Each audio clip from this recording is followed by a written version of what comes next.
Good morning, Southern California, AM 1220, KHTS. Host Fred Arnold on the Santa Clarita Valley Chamber of Commerce Business Spotlight. What a beautiful day. Nicole Boyer, welcome back to the show. Thank you for having me. What a wonderful Memorial Day we just had. Yes, it was. Beautiful weather. Yep, the weather was amazing. Probably the best Memorial Day weekend in a long time. Sunny, warm, just glorious. And we celebrated my son's 3rd birthday. So All right. Shout out to Elliot. He's 3 already? Yes. Oh, wow. Well, I'm with Nicole Boyer. Nicole is a Vice President and Senior Business Commercial Banking with a Southern California bank. And I love having Nicole in because as a business professional myself, I really want to know tips on how to best position myself so I can get approved and not get turned down for loans. Because they're not easy. They're not like commercial loans, or they're not like residential loans that I handle. They are a different animal, aren't they? They sure are. And there's a lot of information that seems to be a little bit convoluted, and a lot of folks don't really know if it applies to their business or not. So if I can provide any insight from a banker's perspective, I want to. Yeah. So I'd love to focus on some top decline reasons, if you don't mind. And I know we want to keep this positive, but I think it's so helpful to really just share the truth and get to the point in hopes of a business owner who may be in the planning stage, they can kind of keep this in mind. Huge. Let's start. Okay.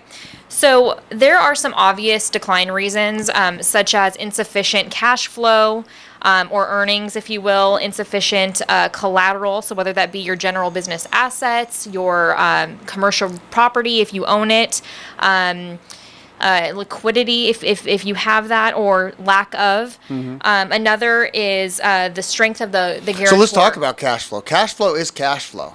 Yes, yes, it is. So you better go out and get more sales to make sure the cash flow, or do a better job managing your P&L. Well, let's pause there, because even if what you have is all you're going to have, so say there's businesses out there hearing this and they go, well, hey, I'm not going to be able to increase my cash flow. Fine, let's work with what you have here, and let's talk about how you manage that cash flow. Oftentimes, businesses manage their actual business financials to minimize taxes and not maximize earnings. Right. You need to flip that, or talk to a CPA that specializes in working with business owners to maximize earnings rather than minimize taxes, because what that means... Or maybe do both. If you can, let me know how that works. But that means you have a lot of expenses if you're trying to minimize taxes. So then when you go to get a business loan, that's going to be a huge problem. So kind of keep that in mind, because that is preventable. One of the things we've done in the past to do that, we buy a lot of copiers, is we'll just lease them. It'll read. Thank you. Yes, Equipment financing. Instead of a lot of cash up front. Yes. It helps level out the cost. I'm really glad you brought that up. I didn't even think to bring that up. And the cost of funds now is so low. Oh, it is. And equipment financing deals, most banks have a partnership with equipment financing, which means you just lease it. So it doesn't take anything away from you. Now, let's say you don't have any business income. You're new. You're starting up. You're a year old, year and a half old. Is that a good way to start, because you prove to a bank that you've been making payments on a few things? Absolutely. And a lot of folks don't realize that you actually have, as a business, a credit score, not yourself, but your business, a Paydex score, with Dun & Bradstreet, for example.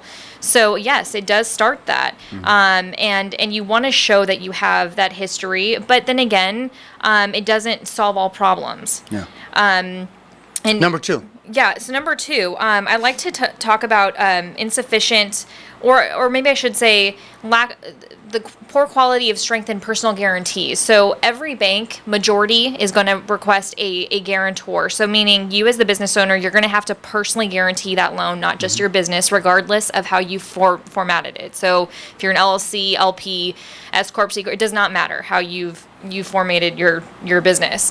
So if you were someone who said, hey, I put my heart into this, all of my money, that's beautiful. It's a beautiful story. We love that. But if you put all of your personal credit into it, there is going to be a huge issue, because you are no longer a strong guarantor. Or say you are. Because the amount of debt you have, right? Correct? Oh, absolutely. Because what strength are you bringing to the table to guarantee it? Well, one of the mistakes I see is people, they max out their cards. Yes. And that doesn't look good. Oh, God, no. Because Absolutely. it drops your credit score. Oh, it does. And many times, last time I was on your show, we talked about small business owners going into maybe the retail sector of a branch of, a bank. And usually they are FICO driven with their decision making. So if you have a low FICO score because of the max debt that you chose to have to put into your business, that's not going to work, and you're going to be declined. Yeah. Number 3. Yes. So number 3, if we're talking about concentration, so say you're a business owner and you work with other businesses, so you're B2B, diversify your customer base, please. You do look at that, the customer list. Absolutely. So have a business a client of mine where in the beginning he was declined because they manufacture and distribute piping, and they only do it with one major company, which is like a Lowe's. And this company, even though they're huge, everyone knows them, they only have that one. So if this company decides not to work with them anymore, they don't have anything.